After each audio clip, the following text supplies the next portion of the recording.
안녕하세요. 나합격 유기농업 기능사의 꽃쌤입니다. 여러분은 저와 함께 파트 2 토양 관리에서 챕터 4 토양 관리에 대해서 학습하도록 할게요. 이 토양 관리에서는요, 세 가지로 구분해서 공부하게 될 텐데요. 첫 번째는 논토양, 두 번째는 밭토양, 마지막으로 특수토양이 있습니다. 특수토양이라는 건 농가 밭을 제외한 그 외에 시설 원예라든지 그런 염해지 이런 특수한 토양에 대해서 이야기를 나눌 거예요. 키워드를 조금 체크해 볼게요. 처음부터 여기 밭토양 전까지가 이제 논에 관한 얘기고요. 그 이후에 여기까지가 이제 밭토양, 염류직적은 특수토양에 관한 얘기예요. 네. 논토양의 일반적인 특징부터 보고 갈게요. 논토양은 보통 벼를 많이 재배하죠. 벼를 재배하기 위한 토양으로 밭토양과는 다르게 물을 대서 재배하는 곳을 얘기합니다. 특히 논토양은 일반 밭토양과는 다르게 이 담수, 물을 이제 항상 담아두기 때문에 산소가 부족한 환원 상태를 많이 이야기를 해요. 환원이라는 건 산소가 부족한 상태를 얘기하죠. 네, 그쵸? 그래서 논토양은 일반적인 토양과는 다르게 화학적인 변화가 남다릅니다. 그거 좀 체크해보고 갈게요. 먼저 수소 이온 농도는 담수유에는 모두 중성으로 변하는 특징을 갖고 있어요. 물이 약간 중화시켜주는 역할을 했죠. 산화원은 전위에서는 토양 내에 산소가 없어지게 되면서 혐기성 미생물들이 수용체를 필요로 하기 때문에 산화상태 화합물이 환원되는 역할을 합니다. 또 비전도도, 전기전도도를 얘기하는데 전체에 영양분들이 있을 때 보통 일반 밭토양보다는 영양분이 좀 많은 상태를 보이고요. 인산 같은 경우에는 인산 제2철이 약산에 쉽게 용해되기 때문에 인산 제1철로 변화하는 특징을 갖고 있습니다. 자, 국내 논토양의 종류에는 보통논이 가장 많습니다. 네, 이건 흑토람에 있는 자료인데요. 보통논이 지금 우리나라에서는 33.3%의 비율을 가지고 있고, 그 다음에 사질논, 점토 함량이 적어 수분 및 양분에 지니는 힘이 약한 논을 얘기하죠. 자, 미숙논, 습논, 염해논, 특이상선논 이런 다양한 논이 있어요. 우리나라에는 보통논이 가장 많다는 거 기억하세요. 네, 논토양 하면 항상 따라오는 그 단어가 토층 분화, 그다음에 탈질 현상. 느낌만 봐도 별로 좋지 않잖아요. 근데 확실히 좋지는 않습니다. 하지만 잘 유용하게 이용하면 효과적인 작물 재배가 가능하죠. 자, 논에는 담수를 하죠. 물을 가득 담아 놓잖아요. 그렇기 때문에 표층, 토양 표면에는 산화 상태를 유지해요. 하지만 그 아래 깊은 층은 물이 담겨있기 때문에 산소가 부족하잖아요. 그래서 환원 상태로 변하게 됩니다. 환원 상태, 산소가 부족한 상태를 얘기하죠. 그래서 논토양은 이 산화층과 환원층이 분화된 현상을 자꾸 보이게 돼요. 그렇기 때문에 논토양의 토층 분화라고 합니다. 분리되어 있죠. 위에는 산화층, 아래는 환원층. 네, 그래서 다시 한번 보면 산화층은 표층 부분이고 논토양의 표면과 표층수 1cm 정도까지의 부위를 얘기하는데 산소 함량이 많기 때문에 산화층이라고 부르는 거예요. 그리고 산화층이 존재하는 이유는 물에 접한 표층토에 그런 용존 산소가 공급되고 그 다음에 탄소 동화 작용을 하는 조류들이 생성한 산소를 공급하기 때문이에요. 여기 좀 덧붙일게요. 산화층은 철이 산화철 상태로 산화 제2철로 존재하기 때문에 적갈색을 나타내요. 붉은 색깔을 나타낸다는 뜻입니다. 자, 그 다음에 산화층 밑에 있는 층, 환원층이라고 부르는데 여기는 조금 산소가 맞닿지 않기 때문에 이 혐기성 미생물, 산소를 좋아하지 않는 미생물들이 활동하는 층이에요. 그래서 환원층은 산화 제1철이 존재하고 색깔도 청회색입니다. 자, 그래서 산화층과 환원층 구분을 해보면, 우선은 미생물이 혐기성 미생물, 호기성 미생물, 요게 다르고, 그 다음에 산화 제2철, 산화 제1철이 다르고, 색깔이 다르죠. 청회색, 젓갈색, 요게 다르다는 거 기억하세요. 자, 그리고 더 아래로 내려가면 심토, 아주 깊은 공간에는 유기물이 적어서 산화층을 형성합니다. 자, 그러면 이런 산화층, 환원층으로 구분되어 있는 논의 토층 분화에 따라서 발생되는 나쁜 현상을 한번 보고 갈게요. 암모니아태 질소, NH4+, 이 질소를 산화층에 시비하면 이 산화가 이제 여기 있는 수소를 빼앗아요. 왜냐하면 그런 이제 산소가 붙고 수소 이온이 떨어져 나가거든요. 그렇게 될 때 이 질화균이 질화작용을 일으켜서 질산이 돼요. 그래서 암모니아 태질소가 질산이 되죠. 질산. 이 질산은 토양 입자에 흡착되지 않아요. 왜죠? NO3 마이너스죠. 질산은 마이너스의 성질을 갖고 있어요. 토양 입자도 마이너스죠. 그렇기 때문에 흡착되지 않고 아래층으로 자꾸 씻겨 내려가기 때문에 자꾸 이 질산이 이 환원층에 들어가면 또 산소를 뺏기잖아요. 그래서 가스로 나갑니다. 이런 게 탈질 현상이에요. 그래서 여러분이 보시기에 내가 질산태 질소 비료를 환원층에 줬을 때 산소를 뺏기구나. 그래서 가스가 날아가겠구나. 라는 생각을 하시면 탈질 현상이고요. 또 암모니아태 질소도 이렇게 작물이 바로 흡수하면 좋겠지만 이렇게 산화층에서 이게 이제 질산이 되기 때문에 빠져나갑니다. 그래서 이 질소 비료를 기왕 줬는데 질소가스로 나간 현상 너무 아깝죠. 이게 바로 탈질 현상입니다. 네, 그러면 이 탈질 현상을 어떻게 방지해야 되냐면요. 요거 암모늄태 질소 별표 좀 쳐볼까요? 자, 암모늄태 질소를 환원층에 주면 돼요. 그런 걸 심층12라고 합니다. 심층12. 네. 심층 12를 해가지고 암모늄태 질소를 환원층에 주면 NH4 플러스잖아요. 그쵸? 환원층이면은 이제 수소가 막 붙을 거고 산소가 빼앗기잖아요. 근데 암모늄태 질소는 산소 있나요? 산소 없죠. 그러니까 산소를 뺏길 필요도 없고 수소가 붙으니까 암모늄태 질소 자체는 작물이 흡수가 됩니다. 네, 그것들을 기억하셔서 논의 탈질 현상을 방지하기 위해서는 암모늄태 질소를 심층 시비해야 되는구나. 약까지 암기해 두세요.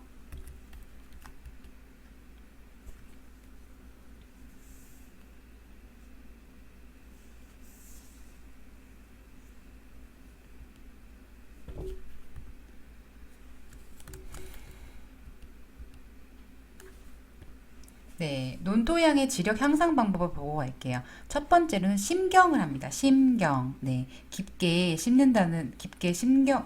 가는 걸 얘기하죠. 그 다음에 객토, 흙을 아예 바꿔주는 것들 얘기합니다. 두 번째는 유기물을 시용하거나 석회, 칼슘을 시용하는 것들. 그 다음에 세 번째는 결핍 성분을 보급하는 거예요. 아연, 규산, 이런 것들을 보급하거나 아니면 네 번째, 암모니아 생성을 촉진하는 처리를 합니다. 그래서 건토 효과.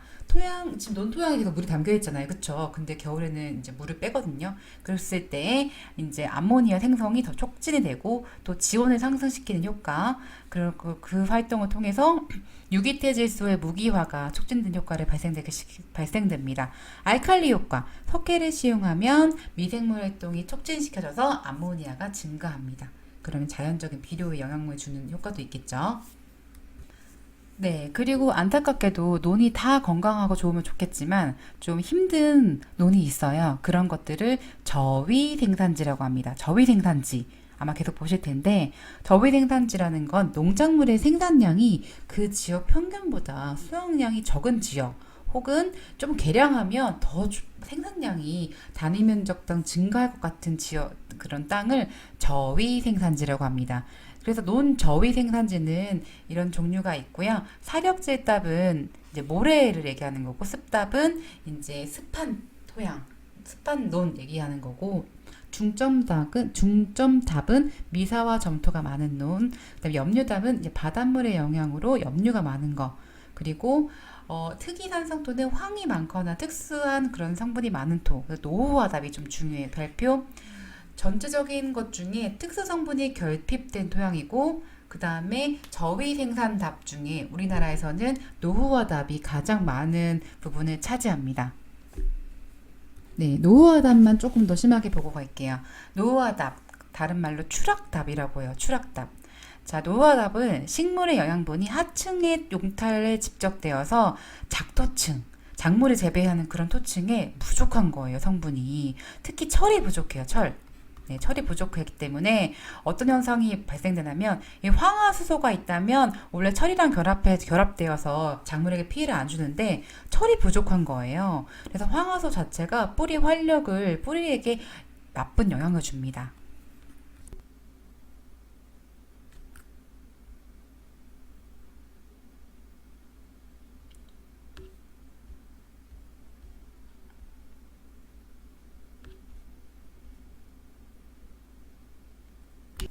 그래서 이 노화답이 되지 않게 계량을 해주려면 아까 철이 부족하다고 했으니까 철을 함유한 물질을 공급을 해줘야겠죠? 철을 함유한 물질 공급을 해주고 객토를 좀 해주기도 하고 심경을 해주기도 하고 무황상금 비료를 사용합니다. 지금 아까 황화수소 H2S가 황화수소거든요. 그거의 피해를 방지하기 위해서 무황상금 비료를 사용하기도 하고 교산지 비료를 사용하기도 합니다. 그래서 전체적으로 이 노화잽을 대책을 위해서는 철, 뭐 심경 이런 것도 있겠지만 사실 제일 좋은 거는 이 노화답에 이제 영향 끼치지 않을게 하는 그 저항성 품종을 특히 황화수소의 강한 품종을 재배하는 게 제일 좋고요. 조기에 빨리 재배해서 출약 현상이 덜 오게 하거나 추비를 덧거름을 이제 규산이나 이런 칼륨 비료를 더 중점 시비하고요. 그리고 너무 심하다 그랬을 때는 연면 시비하기도 합니다. 네, 두 번째 밭 토양에 대해서 보고 갈게요. 우리나라 밭 면적의 대부분이 산이에요, 산. 그래서 곡간지, 구릉지, 산록지 등이 있고요. 이제 산을 이제 계량해서 많이 이용한 편이에요. 경사가 급한 지형이 많고, 그래서 토양 침식에 대해서 이제 얘기를 많이 나눴었어요. 그리고 세립질. 그래서 세립질이라는 거는 입자가 크기가 1mm 이하고, 그래서 투수가 불량하기 때문에 좀 안 좋고, 역질, 뭐 이렇게 자갈이 큰 그런 작거나 크거나 그런 토양이 많아서 좀 사실은 농사짓기가 쉬운 땅은 아닙니다. 자, 논의 종류도 마찬가지예요. 보통밭, 사질밭, 미숙밭, 중점밭, 고원밭, 화산의 밭 이렇게 있는데 보통밭이 제일 많죠. 그쵸? 네, 보통밭이 제일 많고 그다음에 이제 사질밭 이렇게 이런 순서대로 되어 있습니다. 네, 우리나라 밭 토양의 화학적 특징은 대부분이 평균이 pH가 5.5에서 6.0, 약간 약산성이고, 물론 지역마다 틀립니다. 모함 자체가 화강암이에요. 그래서 우리가 화강암 제일 많이 배웠었죠? 자, 유기물은 이제 밭 토양이 산화 상태 호기성 미생물이 있고, 유기물 분해가 논 토양보다 빠르고, 하지만 전체적으로 비옥도가 굉장히 낮은 편이에요. 네. 자, 밭 토양의 저위 생산지를 보고 갈게요. 네, 밭토양은 경사지가 많기 때문에 이런 것들을 이제 보완해주는 그런 재배 방법들이 필요하고 사질, 모래가 많거나 점토 함량이 높은 그런 부분이 많고 미숙밭, 유기물 함량이 낮은 부분들이 있습니다. 그래서 이제 결론적으로 보면 논과 밭을 좀 구분을 하셔야 돼요. 자, 논은 담수가 돼 있죠. 물에 담겨져 있고 상대적으로 밭은 담수가 돼 있지 않으니까 건조하죠. 그래서 이제 관수 시설들이 필요한 거고 산소는 이제 혐기성, 물이 담겨져 있기 때문에 산소가 적기 때문에 혐기성, 밭은 호기성 이렇게 구분을 하시는데 자, 그래서 이 논은 보통 벼를 재배하니까 연작이 가능하지만 밭은 연작이 가능한 작물도 있지만 가능하지 않은 작물도 있죠. 그래서 요거 두 개 구분해서 외워두세요. 네. 세 번째로 이제 경지 이용과 특수지 토양 관리입니다. 여러 가지 특수 토양이 있겠지만 시설에 관한 토양을 보고 갈게요. 자, 재배 시설은 노지와 비교하면 강우가 차단되죠. 그렇죠. 인공 그 관수 시설이 필요하고, 그래서 이제 이런 부분들 때문에 토양 양분의 용탈이 적어요. 양분이 용탈이 적으면 좋은 거 아닌가 싶겠지만 자꾸 쌓이거든요. 그렇기 때문에 연작하기가 힘들어요. 연속적으로 작물을 재배하기 힘들다는 것이에요. 그래서 염료장애, 동그라미, 산성화 같은 문제가 있어요. 그러니까 강우가 없기 때문에 물을 인위적으로 줘야 되는 번거로움도 있겠지만 관수로 인해서 양분이 적절하게 빠져나가고 그런 것들이 필요한데 그런 것들이 부족해서 염료장애와 산성화가 같은 문제가 있다. 네, 염료장애를 다른 말로 좀 하면 염류집적, 염류축적 이렇게 부르기도 하는데요. 시설 토양 내에 여러 가지 비료를 주잖아요. 그쵸? 작물이 잘 자라기 위해서. 그런데 이 염류가 스스로 장애를 일으키기도 하고 물질이 이제 중독되기도 하며 그다음에 오염이 나타나기도 합니다. 그래서 이런 것들을 자꾸 쌓이게 되는 거를 염류직적이라고 해요. 너무 쌓이게 되면 작물이 양수분을 흡수하지 못하고 세포가 장애를 받아서 고사합니다. 우리가 일반적인 작물에 소금기 같은 거 많이 주면은 이제 푹 망가지는 것처럼 비료 너무 많이 줬을 때 다 이제 죽어버릴 수가 있죠. 그래서 이거를 해결하는 방법은 사실은 이제 합리적으로 시비하는 거예요. 그렇죠? 어떻게 시비했는지 정확하게 측정하고 정량적으로 비료를 측정하는 방법, 토양 검정하는 방법이 제일 중요하고요. 안 되면 깊게 갈거나 사실은 객토가 현실적으로 제일 맞습니다. 근데 객토하는 게 쉽지가 않아요. 토양 사야 되고 밭을 갈아 엎어야 되고 이런 것들이 필요하고 아니면 담수 처리합니다. 물을 한번 쑥 담았다가 빼면 그 빼는 과정에서 이제 비료가 나가겠죠. 근데 물에 관한 근데 사실 이것도 물을 많이 필요로 하니까 물 비용도 있을 거고 그리고 네 번째로는 흡비 작물입니다. 비료를 많이 흡수하는 작물들이 있어요. 많이 흡수해서 흡수에도 생육에 지장 없는 작물들이 있어요. 그래서 이런 것들 종류를 좀 알아두세요. 네, 두 번째로 시설의 산성 토양 피해를 얘기해요. 아까 염류라는 건 다양한 비료를 얘기한 거고, 산성 토양은 특히 수소 이온에 대한 피해인 거죠. 그래서 시설에서 수소 이온은 첫 번째, 수소 이온 직접 자체가 뿌리나 식물에 피해를 주는 걸 얘기해요. 그리고 이 수소 이온이 되면 이 환경적으로 알루미늄이나 망간이 굉장히 발생이 많이 돼요. 네, 그렇기 때문에 이 산성 토양에서는 알루미늄, 망간이 너무 많아지면 작물이 피해를 입잖아요. 그쵸? 그런 것들이 영향을 주고 또 산성 토양이기 때문에 이제 끈기가 토양 자체의 그런 알갱이들의 끈기가 약해져요. 그래서 토양 물리적인 구조가 악화되고 또 유용 미생물, 여러분 미생물 기억하시죠? 은근히 강산성이나 이런 부분에서 자라나는 그런 미생물이 많지 않아요. 물론 황세균 이런 것들이 있겠지만 그런 미생물들이 활동이 저하돼서 토양의 시설에 그런 토양 시설 토양에서 작물에 피해를 입힌다는 거. 그래서 이걸 해결 방법 별표 석회 비료를 시비합니다. 이 석회 비료를 시비하면 이제 좀 중화가 되는 부분도 있고 유기물을 시비하는 경우도 있습니다. 석회, 유기물 이거 알아두세요. 네, 그 다음에 또 다른 특수 토양은 개간지 토양입니다. 척박하고 양분이 전체적으로 결핍되어 있는 거예요. 그래서 이 전체적인 보완 방법들이 필요하고요. 간척지 토양은 이제 염의 간척지, 소금기 많은 그런 토양 있죠. 네, 그런 토양도 마찬가지로 이런 전체적인 개선 방법들이 필요한데 제염을 한다는 거, 염을 제거하는 방법들이던가 유기물 시용, 심경, 관수, 배수 이런 것들을 이용해서 토양을 작물이 적절하게 재배할 수 있는 상태로 만들어줍니다. 네, 지금까지 토양 관리